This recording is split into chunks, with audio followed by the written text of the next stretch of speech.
지난주에 우리는 필리핀 선교사님 선교 보고 예배를 우리가 함께 수요 예배 중에 나눈 적이 있습니다. 제가 목회하면서 단 한 번도 진짜 큰 교회 목회해 봐야지 이런 생각 해본 적이 없었는데, 지난주에 선교 보고 예배를 드리는데 제 가슴이 뛰는 겁니다. 하나님, 저와 우리 교회를 위해서가 아니라 하나님 나라의 복음이 편만하게 증거될 수 있도록, 그 사명을 감당할 수 있도록 우리 교회 가운데 부흥을 허락하여 주옵소서. 여러분, 저와 우리 교회의 평안함이 아니라 하나님 나라와 다음 세대를 위하여 우리 교회가 부흥하고 성장하는 복된 교회가 될 수 있기를 주님의 이름으로 축원합니다. 오늘 본문은 이 공회 앞에 끌려와 있는 이 베드로에 관한 말씀을 배경으로 하고 있습니다. 지금 우리가 그림으로 못 봐서 그렇지 베드로가 공회 앞에서 체포당한 채 굉장히 난처한 상황을 만나고 있습니다. 이 사람이 지금 이러지도 못하고 저러지도 못하는 난감한 상황에 빠진 것은 우리가 잘 알듯이 나면서부터 안진병이 되었던 성전 미문의 환자를 고쳐진 일로 거슬러 올라갑니다. 우리가 잘 알듯이 은과 금은 내게 없거니와 내게 있는 것으로 내게 주노니 나사렛 예수의 이름으로 일어나 걸으라.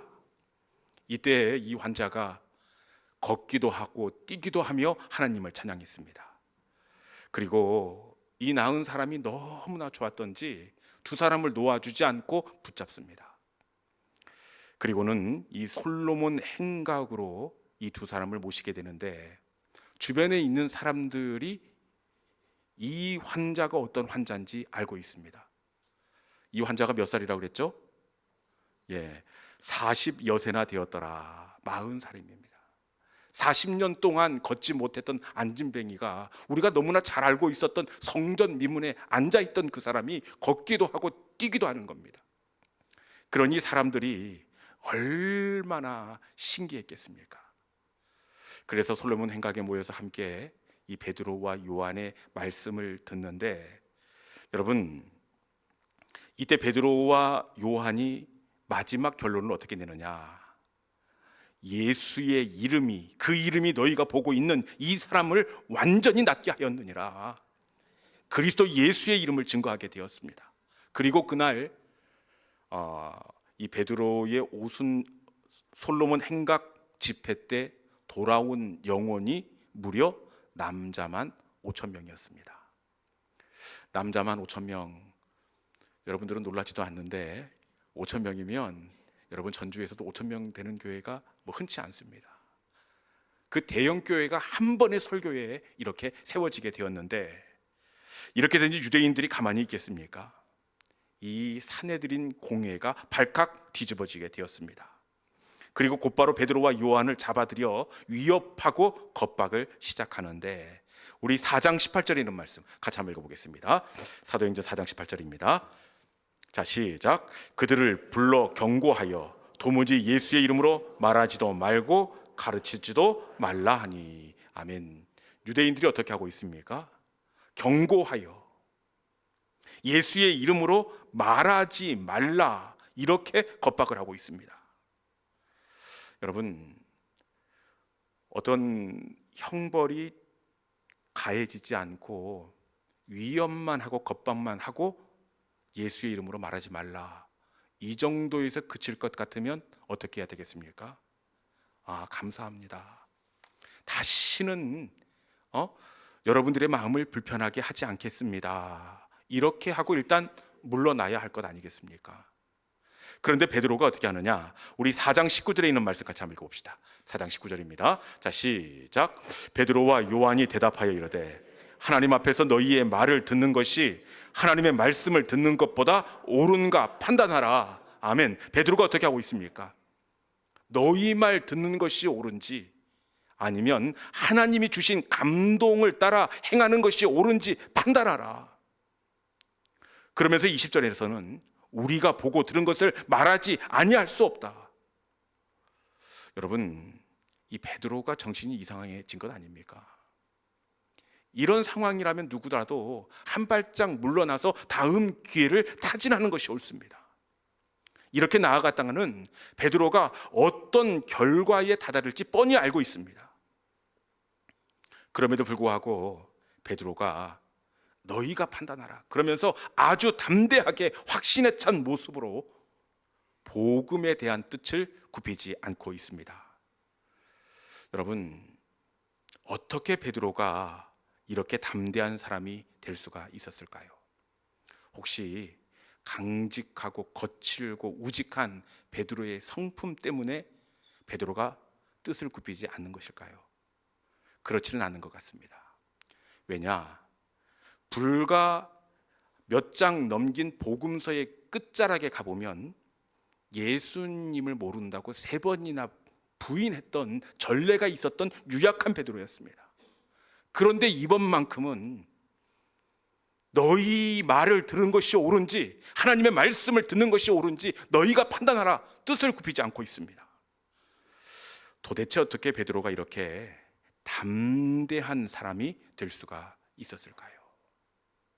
이게 오늘 설교의 포인트인데, 본문 4장 8절에 있는 말씀 같이 한번 읽어보도록 하겠습니다. 베드로가 담대한 사람이 될 수 있었던 것, 4장 8절입니다. 자, 시작.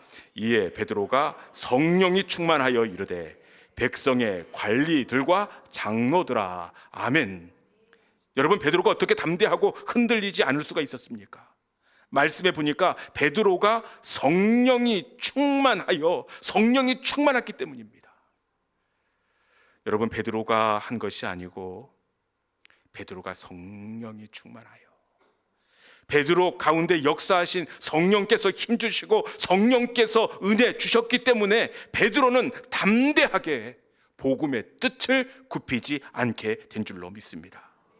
그리고 심지어 성령께서 베드로에게 은혜를 주시니까 여기에서는 위험만 하고 노임을 받았는데 그 다음에 뜻을 굽히지 않고 복음을 증거하다가 진짜로 곤란한 상황에 베드로가 처하게 됩니다.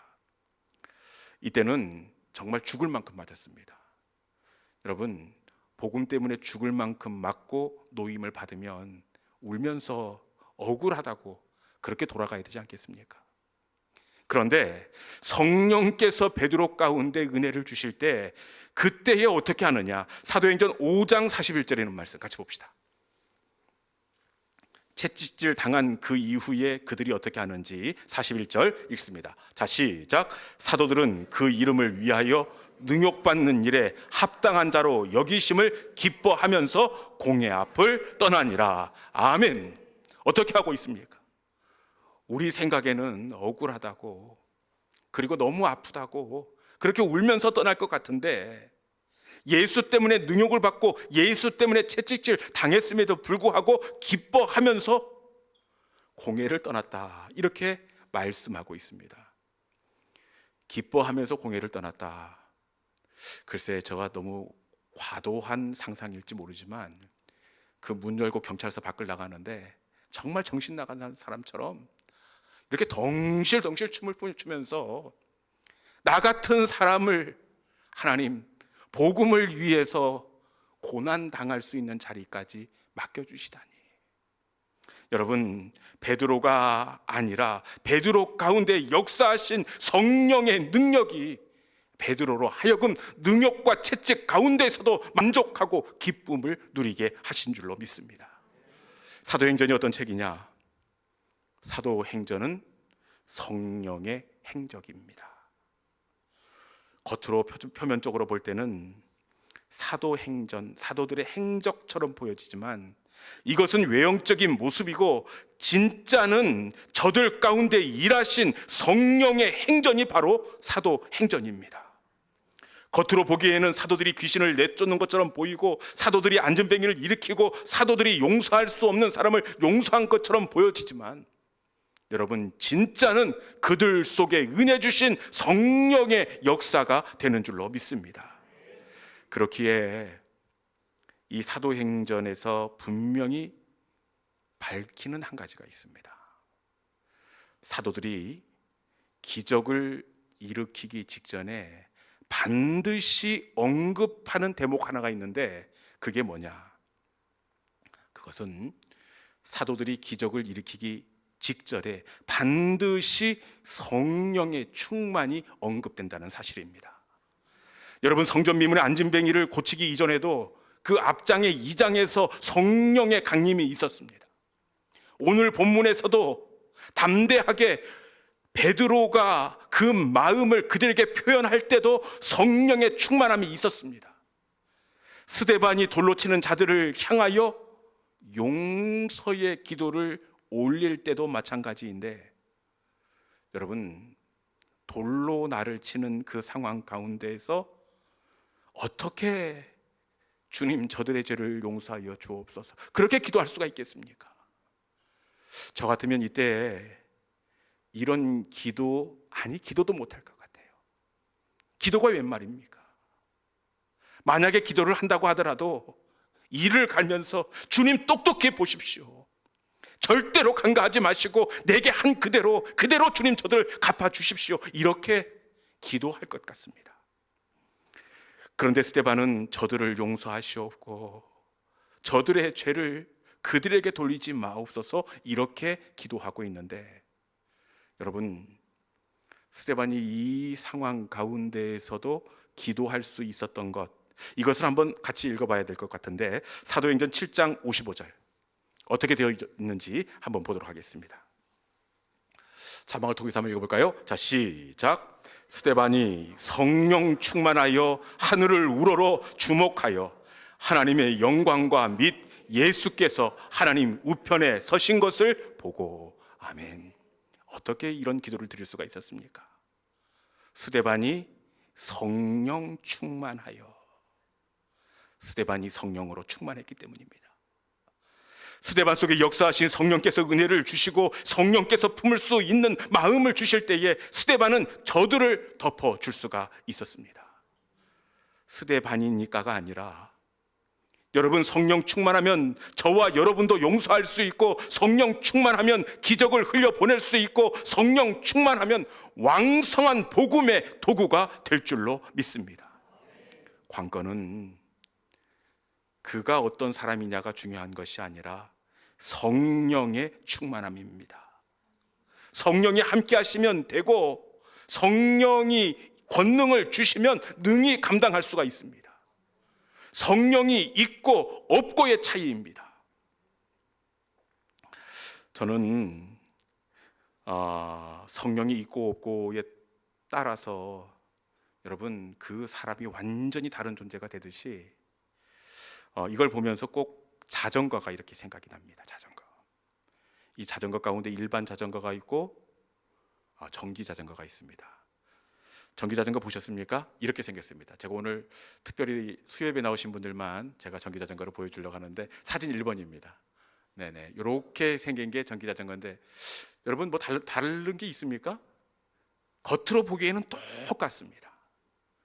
그런데 보이지 않는 안장 밑에 이 배터리가 달려 있고, 이 배터리에서 전기가 이 페달을 밟는 속도에 맞춰서 뒷바퀴에 전달이 됩니다. 여러분, 똑같은 자전거처럼 보이지만 타 보니까 여러분 완전히 다른 분이에요. 일반 자전거와 전기 자전거는 완전히 다른 분입니다. 일반 자전거 한번 보여주십시오. 네. 2번입니다. 아이고, 일반 자전거는 평지도 힘들어가지고 이렇게 때로는 내려야 되고 이렇습니다. 조금만 오르막만 나와도 내려서 끌고 가야 됩니다. 그런데 전기 자전거는 완전히 차원이 다릅니다. 3번입니다. 아이고, 저기 아까 봤던 그 전기 자전거입니다.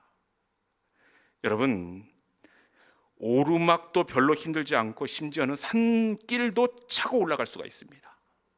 똑같은 자전거처럼 보여도 전기가 있는 것하고 없는 것은 하늘과 땅 차이가 납니다. 그런데 자전거만 그런 것이 아니라 성도도 마찬가지예요. 아니, 목사도 마찬가지더라고요. 여러분, 성령이 충만한 사람과 내 힘으로 사는 사람과는 하늘과 땅 차이가 나게 되어 있습니다.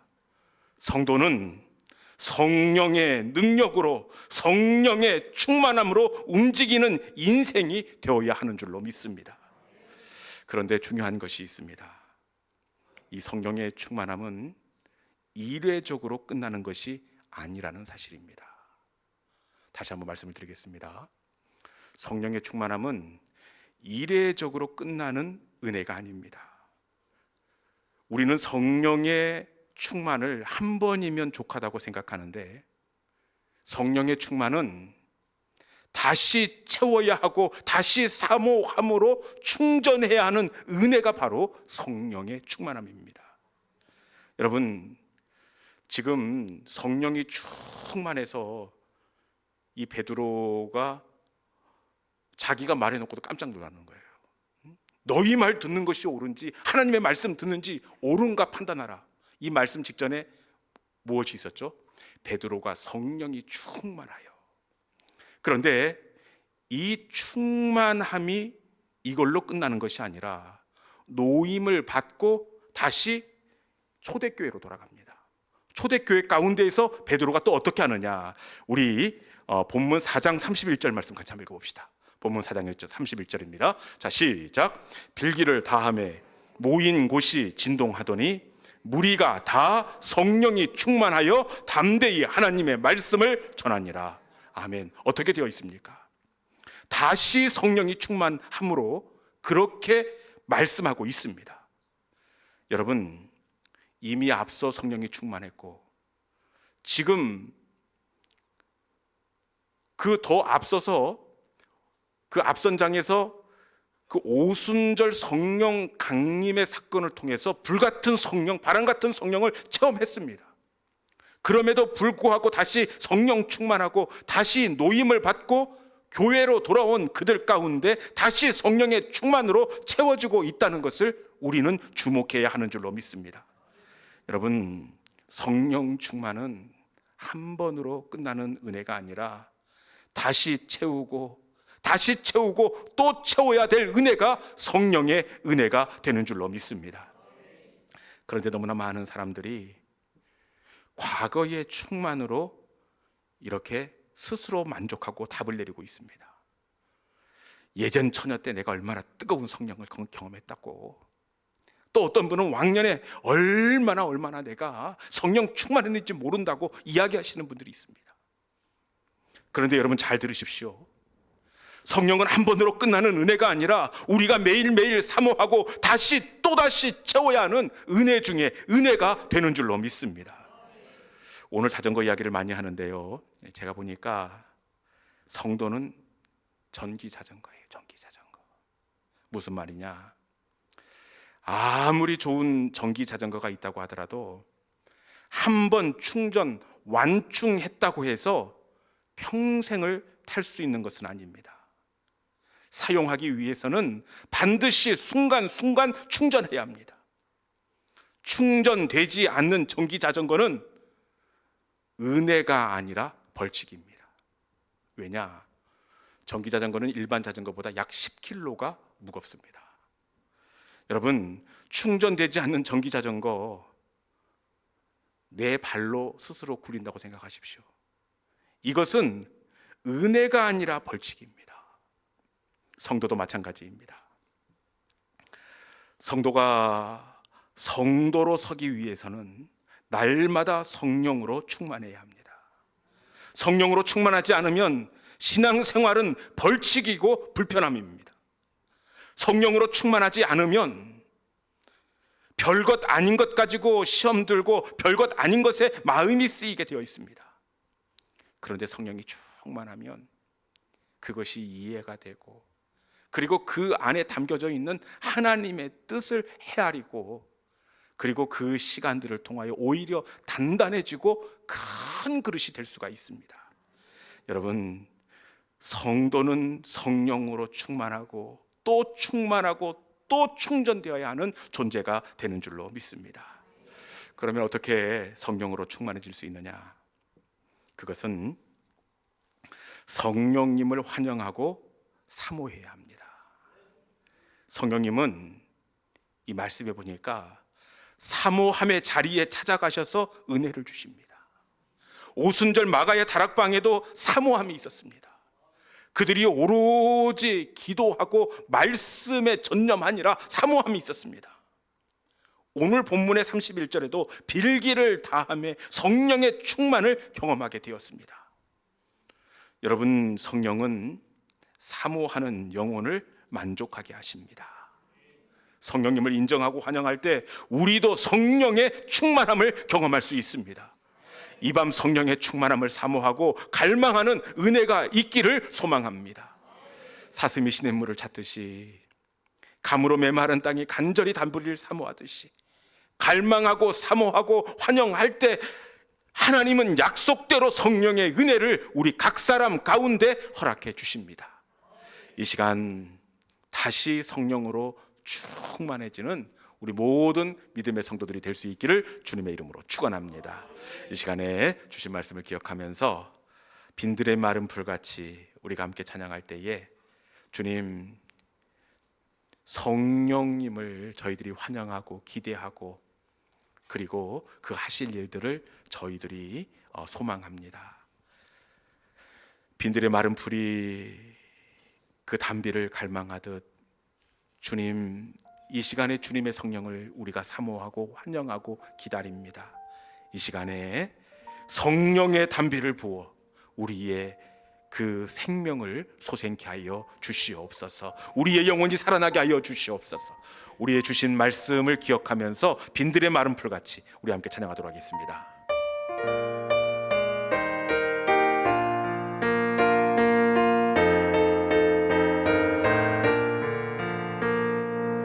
빈들의 마른 풀같이 시들은 나의 영혼, 주님이 약속한 성령 간절히 기다리네. 가물어 메마른 땅에 단비를 내리시던 성령의 단비를 부어 새 생명 주옵소서. 반가운 빗소리 들려, 반가운 빗소리 들려 산천이 춤을 추네. 봄비로 내리는 성령 내게도 주옵소서. 아멘. 가물어 메마른 땅에 단비를 내리시던 성령의 단비를 부어 새 생명 주옵소서. 잠대신 사랑에 잠대신 사랑의 언약 어길 수 있사오. 오늘의 흡족한 은혜 주실 줄 믿습니다. 가물어 메마른 땅에 단비를 내리시던 성령의 단비를 부어 새 생명 주옵소서. 가물어 메마른